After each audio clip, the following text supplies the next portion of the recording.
When we got started in the industry here in Georgia, because the growth potential here is just astronomical. And so what I feel like we need to be focusing on, especially with the lessons learned here during the pandemic, is Georgia film and the Georgia film industry focusing on producing Georgia projects.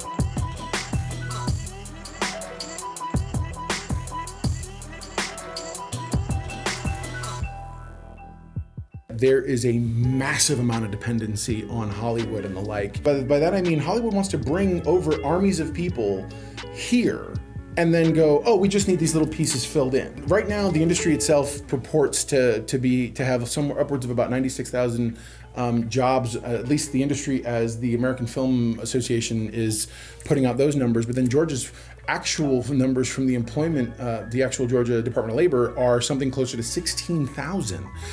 Actual production in Georgia is only about 0.5% of the budget. I mean, 0.05% of Georgia's total budget. It's like 3.5 billion or million or something along those lines. It's not. My point is, it isn't very big, but we're outlaying almost 3 times, if not more, in Georgia film tax credits. Now, time out everybody who thinks I'm saying anything about the Georgia film tax credit. I'm not. I think it's beautiful. I think it's wonderful. I think we absolutely need to keep it. But I think we need to be focusing on making sure and ensuring that Georgia productions are happening. At the end of the day, we have great stories to tell. We have stupid talented actors. Don't get me wrong. I want to see A-list people and stuff. And I want to get actors you know and actors you're familiar with. But I feel like the idea that we can't stand on our own feet, that's a lie.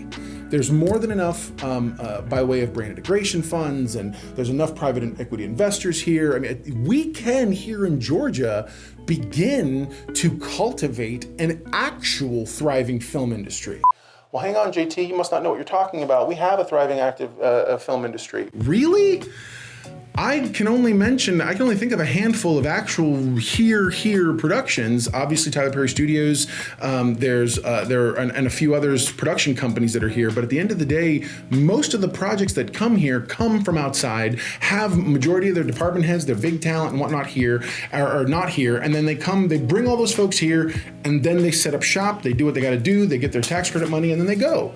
And then we don't see them again till the next project or something or other. But at the end of the day, that's not going to build the Georgia industry the way it needs to be built. It really isn't. What is going to do it is going to those Fortune 500 companies, or of which there are literally hundreds of companies to go to, and you talk to them and you say, listen, we want to brand integrate you with projects that are here, projects that are happening right now, and we get them moving in that direction. Not to mention the fact that as when it comes to filming and making projects, there's more than enough projects out there, people who have projects to be made that are really good. Some aren't so good, but that's okay. You go through them, you pick through, and you find it. But at the end of the day, if we focus here in Georgia on creating Georgia-based actual film and TV projects, what you're going to find is a major shift. And it's going to change the idea, not only the look, but the ideology of our industry as well. We need to begin standing on our own 2 feet.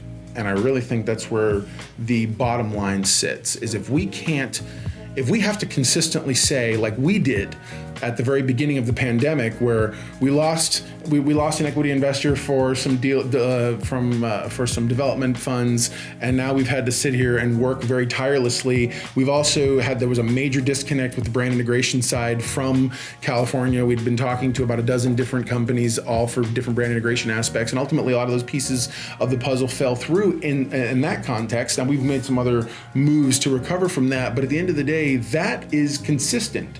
We are beholden and trapped by Hollywood.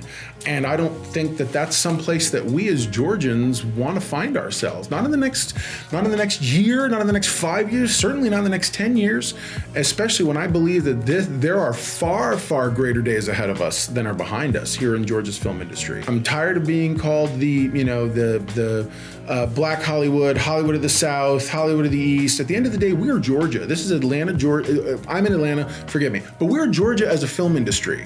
And we can stand on our own 2 feet and make some pretty great stuff without help from the outside. And I think that anyone who thinks otherwise, it doesn't have a big enough imagination. And anyone who wants to disparage that idea, look really long and hard at what your motivations are.